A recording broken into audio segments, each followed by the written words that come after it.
Good morning, kiddos. I thought it would be really fun for this week's art project if we tried at-home tie-dye. So this is a shirt that I made a few years ago. You can see that it has a big spiral in the middle. That's the pattern for this one. I will show you how to do that later on in this video.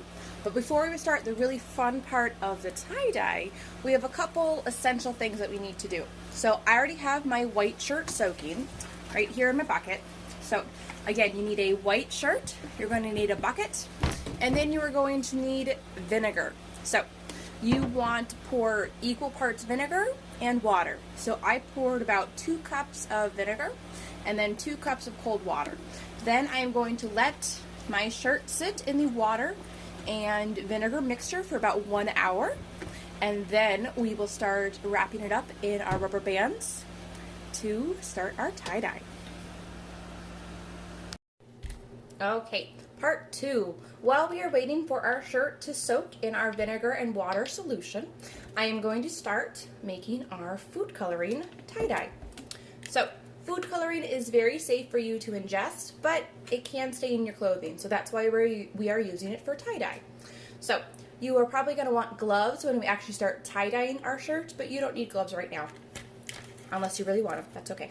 So, the reason I am using my water bottles is because I don't have those little, kind of looks like a ketchup bottle for spraying my shirt. So I am using these, and I'm going to poke a hole in the very top with a letter opener. You want to be very careful. Ask Mom and Dad to help you with this. So then I have a little hole, so then when I turn my bottle upside down on top of my shirt, it'll spray out all of my color. So I want to choose 2 colors. So I am going to use my red and my yellow. Okay, so in my cup I have about a cup of water. So I am going to choose my red to start. I'm going to put in 8 drops of color. So 1, 2, 3, 4, 5, 6, 7, and 8. Ooh, there we go. Okay. So I'm going to put my cap right back on that. Put that away. I'm going to put my lid on. Okay, and very carefully, because it does have a hole in the top, it doesn't want to close. There we go. I am going to very carefully swish this around, not shake it crazy, because then the colors will go everywhere. Going to swirl this around a little bit and let it sit. And then I'm going to do the same for my yellow. Ooh, okay.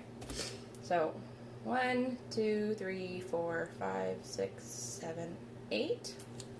Came out a little faster. Okay. Put that cap on right away. There we go. Okay. And again, I'm going to put my cap back on my water and just carefully swish, swish, swish. And then let that sit until we are ready to start tie-dyeing.